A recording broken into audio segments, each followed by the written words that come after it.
नमस्कार दोस्तों, ocean network में आपका स्वागत है। तो 58 साल के हमीरपुर के सुखविंदर सिंह सुक्खू हिमाचल प्रदेश के नए मुख्यमंत्री होंगे और मुकेश अग्निहोत्री जो पत्रकार से नेता बने हैं, वो उप मुख्यमंत्री होंगे। लेकिन ये फैसला करने में कांग्रेस नेतृत्व को पसीना आ गया। 68 सदस्यीय हिमाचल प्रदेश की विधानसभा में कांग्रेस ने 40 सीटें जीती हैं, 25 भारतीय जनता पार्टी ने जीती हैं, कुछ निर्दलीय जीत करके आए हैं। कुल मिलाकर के कांग्रेस और भारतीय जनता पार्टी के मतों में 32,000 का अंतर है और 32,000 के इस अंतर ने इतना बड़ा अंतर कर दिया कि भारतीय जनता पार्टी के मुकाबले कांग्रेस के खाते में 15 सीटें अधिक आ गई। भारतीय जनता पार्टी सत्ता से बाहर हो गई और कांग्रेस को हिमाचल प्रदेश की फिर से सत्ता हासिल हो गई। छोटा राज्य है, छोटी छोटी कॉन्स्टिट्यूंसी हैं, कुछ मतों से, कुछ सौ और कहीं कहीं तो 1000 मतों से भी बड़ा भारी अंतर पड़ जाता है और यही वजह है कि कांग्रेस की वहां वापसी हो गई। इसके बावजूद वापसी हो गई कि गुजरात में उसकी बहुत बुरी हालत हुई है। दिल्ली में एमसीडी के चुनाव में तो और भी बुरा हाल हुआ है। पिछली बार गुजरात में जिस कांग्रेस पार्टी ने भारतीय जनता पार्टी को बहुत कड़ा मुकाबला दिया था, कड़ी टक्कर दी थी, और भारतीय जनता पार्टी की पिछले जितने भी विधानसभा चुनाव हुए हैं कांग्रेस और भाजपा के बीच में, उनमें सबसे कम 99 सीट मिल पाई थी और कांग्रेस 77 तक पहुंच गई थी। वो कांग्रेस इस चुनाव में बहुत बुरा प्रदर्शन करके 20 सीटों से भी नीचे रह गई और उसका वोट प्रतिशत काफी घट गया। ये ठीक है कि अरविंद केजरीवाल मीडिया के कंधों पर सवार होकर के वहां पहुंचे थे और उन्होंने 12% से कुछ अधिक वोट भी झटक लिए और 5 सीटें भी उनकी आ गई हैं। इसका भी खामियाजा कांग्रेस को भुगतना पड़ा। बल्कि मैं तो ये कहूंगा कि कांग्रेस की जो ढीलम ढाली रहती है, आजकल चुनाव को सीरियसली ना लेकर के एक खेल समझ लिया है, उसके चलते और उसी का फायदा उठाते हुए अरविंद केजरीवाल की पार्टी ने गुजरात में भी अपना पैर जाकर के जमा दिया है। एमसीडी के चुनाव में 15 साल पहले तक शीला दीक्षित के समय जो कांग्रेस एमसीडी में भी काबिज थी, उसका मेयर हुआ करता था, उस एमसीडी में अगर कांग्रेस घटते घटते घटते घटते 9 वार्डों तक सीमित होकर के रह जाए 250 वार्ड वाली नगर निगम में, तो आप अंदाजा लगाइए कि कांग्रेस की हालत क्या हो गई है। और अलग अलग राज्यों में आप देख लीजिए, असम में अगर थोड़ा सा जोर लगाया होता तो वो वापसी कर सकती थी। केरल में जहां उसको 18 लोकसभा सीटें मिल गई थी 2019 के चुनाव में, वहां अगर वो प्रयास करती तो संभावना थी। गोवा हो, मणिपुर हो, उत्तराखंड हो, ये सारे ऐसे राज्य थे जहां वापसी की संभावना हो सकती थी। लेकिन नेतृत्व का जो तौर तरीका है, खास तौर से मोदी विरोध करते करते जिस तरीके से राष्ट्र हित का भी विरोध ये पार्टी करने लगी है और इसके सर्वे सर्वा नेता राहुल गांधी करने लगे हैं, उसने कांग्रेस की बड़ी भद पीटी है। इसीलिए कहा भी जाता है मजाक में कि भारतीय जनता पार्टी के राहुल गांधी स्टार प्रचारक हैं। जहां-जहां जाते हैं, वहां भारतीय जनता पार्टी की बढ़िया जीत सुनिश्चित कर देते हैं। अब देखिए, बात मजाक की है, लेकिन गुजरात गए, 2 दौरे किए, सभाएं की और वहां कांग्रेस की क्या गत हुई है और भारतीय जनता पार्टी ने ऐतिहासिक जीत दर्ज कर दी। 182 के सदन में 156 सीटें जीत करके। ऐसा तो कभी नहीं हुआ कि भारतीय जनता पार्टी की इतनी बड़ी जीत गुजरात में हुई हो। हिमाचल नहीं गए राहुल गांधी, तो हिमाचल प्रदेश में कांग्रेस सत्ता में लौट आई। भारतीय जनता पार्टी सत्ता से बाहर हो गई। अब भारतीय जनता पार्टी के सत्ता में बाहर जाने के क्या-क्या कारण हैं, इनकी तो समीक्षा भाजपा पार्टी करती रहेगी, उसका नेतृत्व करता रहेगा। मोटे तौर पर जो चीजें समझ में आ रही हैं, वो ये है कि वहां का जो स्थानीय नेतृत्व था, यानी जयराम ठाकुर, वो नाकारा साबित हुए, काबिल नेतृत्व देने में असफल रहे, लोगों का भरोसा जीतने में असफल रहे, टिकटों का बंटवारा गलत हुआ है। इसके अलावा जो भीतर घात था, वो भी पार्टी को ले डूबा। जो बागी थे, उन्होंने अपना काम कर दिया। कई जगह भारतीय जनता पार्टी के बागी खड़े रहे। प्रधानमंत्री नरेंद्र मोदी के द्वारा सीधे फोन पर बातचीत करने के बावजूद ऐसा हुआ।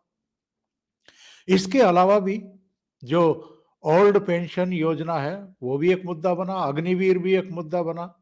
कई ऐसे मसले थे जिनको लेकर के हिमाचल प्रदेश में भारतीय जनता पार्टी लूज कर गई और कांग्रेस, जिसके भीतर भी तमाम तरह के अंतर विरोध और अंतर कलह थी, नेतृत्व को लेकर के भी थी। प्रतिभा सिंह, जो प्रदेश कांग्रेस अध्यक्ष रही, वीरभद्र सिंह की धर्मपत्नी, वीरभद्र सिंह तो अब नहीं रहे, लेकिन उनके परिवार का एक रसूख तो रहा है। अब वो मंडी से मेंबर ऑफ पार्लियामेंट बनी थी जब वो सीट खाली हो गई थी भारतीय जनता पार्टी के मेंबर ऑफ पार्लियामेंट की डेथ होने के बाद। प्रतिभा सिंह को आगे करके चुनाव प्रचार शुरू किया गया। सुखविंदर सुक्खू को कैंपेन कमेटी का चेयरमैन बनाया गया था। मुकेश अग्निहोत्री पिछले 5 साल से नेता प्रतिपक्ष की भूमिका निभा रहे थे सदन में। तो तीनों नेता जो हैं, वो बराबर बराबर की हिस्सेदारी रखते थे, दावेदारी भी रखते थे। अब कांग्रेस वहां अगर सत्ता में आ गई, 40 सीटें लेकर के आ गई, तो उसके बाद देखिए कि हुआ क्या है, जिसका मैंने शुरू में जिक्र किया था कि अल्टीमेटली मल्लिकार्जुन खड़गे ने जिन 3 चेहरों को वहां भेजा था नेता तय करने के लिए, मुख्यमंत्री तय करने के लिए, उनमें छत्तीसगढ़ के सिटिंग जो चीफ मिनिस्टर हैं भूपेश बघेल, उनको भेजा। राजीव शुक्ला, जो हिमाचल मामलों के कांग्रेस के प्रभारी हैं, उनको भेजा। भूपेंद्र सिंह हुड्डा, जो हरियाणा के पूर्व मुख्यमंत्री हैं, उनको भेजा। तीनों ने कई दौर की बैठकें की, अलग अलग नेताओं के साथ की, और क्या हंगामा हुआ है वहां पर। जब ये लोग सारे नतीजे आने के बाद एक चिट्ठी तैयार करके सरकार बनाने का दावा पेश करने के लिए राजभवन जा रहे थे, कांग्रेस के ऑफिस राजीव भवन से इनकी गाड़ियों के आगे सुखविंदर सिंह सुक्खू के समर्थक भी और प्रतिभा सिंह के समर्थक भी अड़ करके खड़े हो गए। और किस किस तरह के नारे नहीं लगे वहां पर। जब तक सूरज चांद रहेगा, वीरभद्र सिंह तुम्हारा नाम रहेगा, और हिमाचल का नेता कैसा हो, कांग्रेस का नेता कैसा हो, हिमाचल का मुख्यमंत्री कैसा हो, प्रतिभा सिंह जैसा हो। उधर सुक्खू के लोगों ने जिस तरह का गदर काटा है, और सुक्खू ने जो हमने राजस्थान में देखा था, जब ऑब्जर्वर के तौर पर मल्लिकार्जुन खड़गे और अजय माकन गए थे और ये लोग अशोक गहलोत की जगह सचिन पायलट को मुख्यमंत्री बनाना चाहते थे, विधायक दल का नेता चुनना चाहते थे और वो भी 10 जनपद जैसा चाह रहा था वैसा करना चाहते थे। वहां शांति धारीवाल के यहाँ जिस तरीके से समानांतर बैठक हुई, उसी तरीके से उसी होटल में सुखविंदर सिंह सुक्खू ने अपने समर्थक विधायकों की मीटिंग की।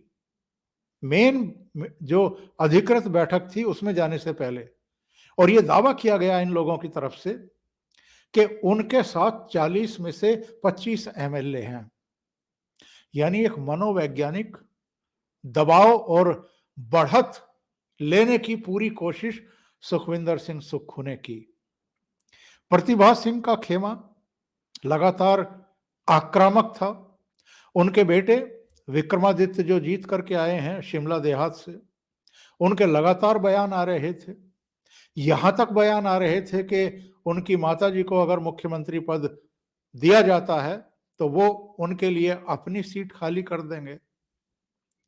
लेकिन मुकेश अग्निहोत्री आमतौर पर खामोश थे और जब बैठक हो रही थी, विधायकों की राय ली जा रही थी और जब मुकेश अग्निहोत्री को लगा कि सुखविंदर सुक्खू को ही नेता घोषित किया जा रहा है, तो वो भी बैठक से उठ करके चले गए। अब तमाम तरह की बातें कही जा रही हैं कि सुखविंदर सिंह सुक्खू राहुल गांधी के भी करीबी हैं, प्रियंका वाड्रा के भी करीबी हैं, उनके द्वारा आयोजित दसियों सभाओं में प्रियंका गांधी वाड्रा ने जाकर के संबोधन किए हैं। तमाम तरह की बातें कही जा रही हैं, लेकिन हिमाचल प्रदेश में जो मैं कहता हूं ना अक्सर अपने वीडियो में कि बाय डिफॉल्ट किन्हीं राज्यों में कांग्रेस को अभी भी कामयाबी मिल रही है, जैसे छत्तीसगढ़, मध्य प्रदेश और राजस्थान में मिल गई थी। पंजाब में इनकी सत्ता गई, आम आदमी पार्टी को मिल गई क्योंकि वहां कोई और विकल्प नहीं था। हिमाचल प्रदेश में भी कोई विकल्प नहीं था। अगर भारतीय जनता पार्टी लोगों का विश्वास अर्जित नहीं कर पाई, या दूसरे शब्दों में कहें कि अगर भारतीय जनता पार्टी ने, उसके नेतृत्व ने हिमाचल की जनता का विश्वास खो दिया, तो उनके पास कोई चॉइस नहीं थी। वहां कांग्रेस के अलावा कोई तीसरा दल नहीं था। और बात तो यह भी कही जा रही है कि गुजरात में अरविंद केजरीवाल के लिए कांग्रेस ने अपने कंधे ढीले कर दिए और हिमाचल प्रदेश में अरविंद केजरीवाल बैक कर गए और कांग्रेस के लिए उन्होंने रास्ता साफ कर दिया। ये अंडरस्टैंडिंग कहीं ना कहीं कांग्रेस और अरविंद केजरीवाल के बीच बनी। कुछ इस तरह की चर्चाएं भी इन दिनों राजनीतिक गलियारों में हैं। बहरहाल जो भी हो, लेकिन जिस तरह का हंगामा, जिस तरह की खेमेबंदी, जिस तरह की नारेबाजी और जिस तरह केंद्रीय ऑब्जर्वर्स के सामने, उनकी गाड़ियों के सामने जम करके नारेबाजी हुई है, धक्का मुक्की हुई है, ये बताता है कि हिमाचल प्रदेश में भी अगर कांग्रेस को सत्ता में वापसी का मौका मिला है तो ये अवसर भी कांग्रेसी हजम नहीं कर पा रहे हैं। और चर्चा तो यहां तक शुरू हो गई है कि ये जो कुछ ड्रामा हुआ है, यानी नेता के चयन का जिस तरीके से फैसला हुआ है, इसको कितने समय तक प्रतिभा सिंह का खेमा गले के नीचे उतार पाएगा, कहना बहुत मुश्किल है। कुछ लोगों का तो यहां तक कहना है कि ऐसा ना हो कि कई दूसरे राज्यों में जिस तरह की बगावतें हुई हैं, मध्य प्रदेश में हुई है, कर्नाटक में हुई है, जहां सरकारें पलट गई, कहीं ऐसा पहाड़ पर ना हो जाए, वहां कमल ना खिल जाए। जो भी है, पर जो कुछ हमने 2 दिन में, 3 दिन में वहां नजारे देखे हैं, वो बिल्कुल भी शुभ संकेत नहीं है। अभी के लिए इतना ही। बहुत-बहुत धन्यवाद। अगर आपको ये चैनल और इसके कंटेंट पसंद आ रहे हैं, तो लाइक करें, कमेंट करें, वीडियो को शेयर भी करें। अभी तक अगर आपने ये चैनल सब्सक्राइब नहीं किया है, तो सब्सक्राइब कर लें और साथ में लगे बेल आइकॉन को दबा दें, ताकि आगे आने वाले वीडियो और उनके नोटिफिकेशन आप तक पहुंचते रहें। बहुत-बहुत धन्यवाद। नमस्कार।